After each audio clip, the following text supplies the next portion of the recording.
Hi, I'm Sharon King, and I'm an instructional designer for the Louisiana Community and Technical College system. I'd like to just give you a brief tour of our quality checklist and talk through some of these points and show you what it looks like in a course. The quality checklist is, just for some background, it was designed by several of our system quality experts where they gave me feedback on if they could choose 12 of the most important elements that should be in a quality course, what would they be? And they gave me that list, and that's where this came from. So the first one is alignment of all outcomes, assessments, and activities. Clear and consistent modules or weeks. Activities that support active learning. A clear and effective syllabus. Navigation instructions for both general LMS and technical. A communication policy, an introductory video or orientation of course materials, an instructor welcome. Grading criteria and rubrics are available for every assignment. Grade breakdown or strategy is posted. Institutional resources and policies are posted, and technical support information.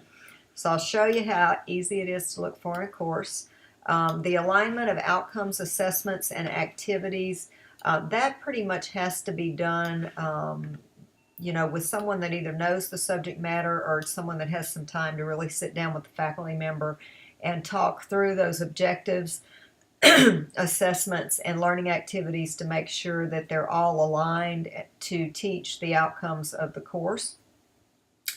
I use the course blueprint for that. It's basically just an Excel spreadsheet that has learning objectives, the assessments and activities that you'll have to measure that, and then the learning activities you'll use to teach that. And so that very easily sets it up so that the teacher sees that everything is aligned and that anybody can look at that and tell if it's aligned. But there are other ways to do that as well. That's just the way I do it, since we're starting teachers from square one. Clear and consistent modules or weeks. You'll notice that this course does have clear and consistent modules or weeks. This first stuff is introductory material, but down here in her modules, she's got her chapter 1 resources. Each chapter has some objectives. It has some documents. Now this course is taught through a lab, so not all of her content is here. But she actually did a very good job of bringing over elements from the lab so that it does look like the course is happening inside Canvas instead of outside in the lab. And then she's got her assessments, and she's got discussion activities for each week. The activities that support active learning. You can look in her list to see that she does. Discussion activities obviously are great activities for active learning.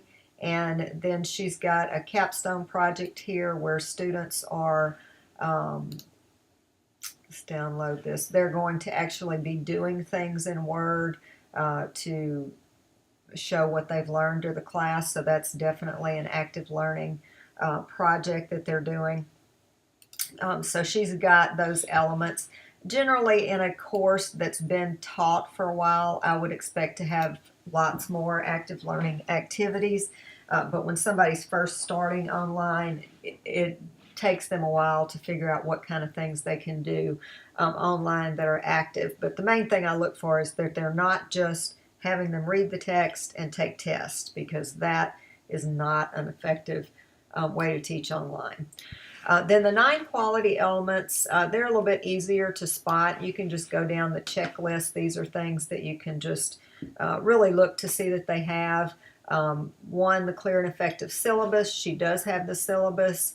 She actually even broke it out where she's got key points from the syllabus, and she has a download of it. So she's covered that base nicely. Her communication policy is also located here in the course.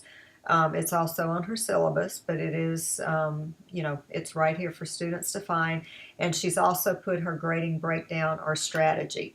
Some people choose to do a separate tab for communication policy and for grade breakdown or strategy, but she's chosen to do it this way, and at least it is there in the course. So then we have her introductory video or orientation to course material. She has that right up top. So she's chosen to do a video, and then she also has some notes on what they need to do to be successful in the class. Navigation instructions, general LMS and technical. Obviously, she has covered that base. We have course technology requirements, and then all kinds of, how do you use Snap, where do you get Snap, and then Canvas orientation. She has linked all of the Canvas instructional videos for students that they'll be needing in this course. Communication policy, we've already seen. Her instructor welcome. She has chosen, and she's got it listed as welcome, she has chosen to do a video. So we have, we have that where she introduces herself, tells a little bit about herself so she can connect with the students. Grading criteria and rubrics available. This is mainly, I pick a few activities and make sure that there are rubrics available for students, or either at least there's some description of how they are graded. So if we look at, these are in the lab, so it may not be there. Let's look at a discussion question. And she does have a grading rubric. And that will also tell, well, this one's not good. She's not requiring responses here. Let's go to the second one.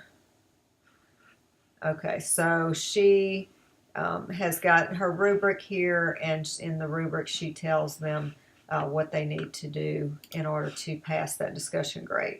So I would say she might need a few more instructions on that. I would like to see it spelled out completely in the instructions, and then also have the rubric.